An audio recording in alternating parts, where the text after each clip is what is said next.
कोकणासह राज्यभरात सणासुदीचे दिवस सुरू झालेत. व्यापारी बाजारपेठा गजबजू लागलेत. किराणा व्यवसायाला देखील मोठी चालना मिळण्याचे दिवस आहेत. कोकणाची मुख्य बाजारपेठ पश्चिम महाराष्ट्र आहे. तेथूनच व्यापारी दळणवळण कोकणात होते.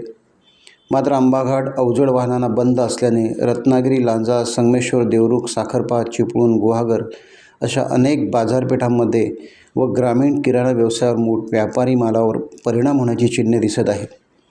वाहतुकीचा खर्च वाढल्याने सर्वसामान्यांना याचा फटका बसू शकतो. आजच्या स्थितीत अनुस्कुरा घाटमार्गे वाहतूक सुरू असली तरी किती सुरक्षित ही वाहतूक आहे याचा विचार व्हायला हवा. वाहतुकीचा खर्च वाढतोय हे देखील पाहायला हवे. प्रशासनाची ही प्रमुख जबाबदारी आहे की प्रशासनाने वाहतूक लवकरात लवकर सुरळीत करून देण्याचे मार्ग निवडले पाहिजेत. कोल्हापूर परिवहन विभागाच्या सूचनेने कोणत्याही समन्वय बैठकीशिवाय रत्नागिरी जिल्हा परिवहन विभागाने आंबाघाटातून वाहतूक बंद केली आहे. या मार्गाचा प्रत्यक्ष आढावा घेता एकमार्गी वाहतुकीला अडचण नसावी या साऱ्या स्थितीबाबत आमचे जिल्हा प्रतिनिधी किशोर मोरे यांनी घेतलेला हा आढावा. आंबाघाटातली परिस्थिती आता अनेकांना माहिती असेल. पश्चिम महाराष्ट्र आणि कोकण या दोन प्रदेशांना की दोन भागांना जोडणारा आंबाघाट. त्याची निर्मिती केव्हा झाली, काय झाली, कोणी केली, हा भाग वेगळा. पण आंबाघाटमधली परिस्थिती आणि तेथील अवजड वाहनांवर केलेली बंदी यामुळे प्रवाशांना, व्यापाऱ्यांना, सर्वांना त्रास होतोय. म्हणजे कोल्हापूरला जाणाऱ्या या मार्गावरती आंबाघाट हा अत्यंत महत्त्वाचा भाग. पण आंबाघाटमधली अवजड वाहतूक बंद करण्याचं कारण काय नेमकं? कुठल्या विभागाने असा अहवाल दिला की त्या ठिकाणची परिस्थिती म्हणजे तिथल्या भूगर्भामध्ये काही बदल होतोय, त्याच्यामुळे करणं गरजेचं आहे आणि छोट्या गाड्यांना फक्त सोडण्यासाठी त्यांनी परवानगी दिली. कोल्हापूर RTOकडून मिळालेल्या माहितीप्रमाणे त्यांनी जिल्हा रत्नागिरी RTOला पत्र दिलं की इथली वाहतूक बंद करणं गरजेचं आहे, अवजड वाहनं. मग भूगर्भशास्त्रज्ञ आले का त्यावेळेला? त्यांच्यासोबत बैठक झाली का? राष्ट्रीय महामार्गाचे NHचे लोक अधिकारी त्या ठिकाणी होते का? जिल्हा प्रशासन रत्नागिरी, जिल्हा प्रशासन कोल्हापूर, त्याच्यानंतर वाहतूक शाखा, या सर्वांची कुठेतरी बैठक झाली का? तर मिळाल्या माहितीप्रमाणे तशी काही बैठक झालेली नाही आहे. मग नेमकं कारण काय? कारण मिळाल्या माहितीप्रमाणे गेल्या 4 वर्षापूर्वी त्या ठिकाणची जी भिंत, संरक्षित भिंत, ती ढासळलेली होती आणि आजही तशीच आहे. त्यावेळेला अलीकडे खिंडीच्या अलीकडे 4 ते 5 कोटी रुपयाचं पाईपचं काम वगैरे त्यावेळेला सार्वजनिक बांधकाम विभाग राष्ट्रीय महामार्गाने केलं. आता ते काम का केलं, कोणी केलं, कशाकरता केलं, गरज होती काय, हा भाग वेगळा.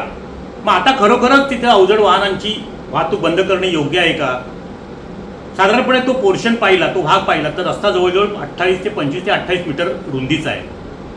आणि अधिकाऱ्यांच्या म्हणण्याप्रमाणे आपल्या त्या खिंडीपासून, गायमुखापासून जे पाणी खाली येतं ते तिथं मुरतं पाणी आणि मोठ्या अवजड वाहनं टर्न मारताना कॉर्नरवरती टर्न मारत असल्यामुळे तिथली जमीन खचते. आता हा नेमका शोध किंवा हा अंदाज हा अधिकाऱ्यांनी बांधलेला आहे. पण खरोखर परिस्थिती तशी आहे का? मग छोट्या गाड्यांना सोडण्याचं कारण काय? त्याच्यामध्ये अवैध वाहतूक म्हणजे वडापच्या गाड्यांना तिथून मार्ग मोकळा करण्यासाठी कुठल्या विभागाचा काही इंटरेस्ट आहे का? त्याच्यामध्ये त्याचा हेतू आहे का? अशाही चर्चा आता सुरू झालेली आहे. कारण ह्या भागातनं मोठ्या प्रमाणात वाहतूक होते. त्याच्यामध्ये पोटा पाण्यासाठी काही मंडळी आपला तो व्यवसाय चालवतात. संबंधित शासकीय दरबारी त्याची नोंद अवैध वाहतूक अशी म्हटली जाते. मग ती अवैध वाहतूक म्हणजे काळ्या पिवळ्या रंगाच्या गाड्या त्या मार्गावरून बरेच जातात. मग त्या कोणाला काही परवणी ठरतात का? असा सुद्धा आता प्रश्न निर्माण झाला आहे. एकंदरीतच विचार केला तर आंबाघाटमधली परिस्थिती आता तिथली माती परीक्षणासाठी संबंधित पुण्या इथल्या एका संस्थेकडे गेले. त्यांचा अहवाल येणार, ते जिल्हा DPR तयार करणार, डिटेल प्रोजेक्ट रिपोर्ट, आणि त्याच्यानंतर ते काय करायला पाहिजे यावरती ते उपाययोजना करणार. म्हणजे ह्याला काय आज आणि उद्या होण्यासारखं नाही आहे. पण खरोखरच कोल्हापूर प्रादेशिक परिवहन विभागाने दिलेल्या पत्रावरती रत्नागिरी जिल्हा प्रादेशिक परिवहन विभाग निर्णय घेतो आणि तो अवजड वाहतुकीला तो मार्ग बंद करतात. प्रवाशांची किती ससेवलपट होते, आर्थिक गुडगंड पडतोय, वेळ जातोय. आता अनुस्कुरा मार्गे गेलेले वाहतूक, अनुस्कुरा रस्त्याचं तिथल्या परिस्थिती बिघडले, तिथले रस्ता तो खचला आहे, तिथं आता खड्डे पडले, ती आता ओरड सुरू झाले. जवळजवळ 500-600 गाड्या मोठ्या त्या ठिकाणून जातात. तेवढी त्या घाटाची परिस्थिती पण नाही आहे भौगोलिकदृष्ट्या विचार केला तर. मग ह्या बाबतीत सुद्धा जिल्हा प्रशासन, रत्नागिरी, कोल्हापूर प्रशासन, मंत्री महोदय, आमदार, खासदार यांनी कुठेतरी एकत्र येऊन ह्याचा विचार करायला पाहिजे की आज जवळजवळ प्रत्येकाला पश्चिम महाराष्ट्र झाला कोल्हापूर मार्गे जायचं असेल कोल्हापूरला तर त्या आंबा घाटाचा उपयोग होतो. पण खरोखरच आंबा घाटमध्ये पाणी खरोखर मुरतंय की मुरवलं जातंय हा आता एक संशोधनाचा विषय ठरलाय, एवढं मात्र नक्की. टाइम डिले करता किशोर मोरे, रत्नागिरी. टाइम्स डिजिटलला लाईक करा, शेअर करा, सबस्क्राईब करा आणि बेल आयकॉन दाबायला विसरू नका. Times digital.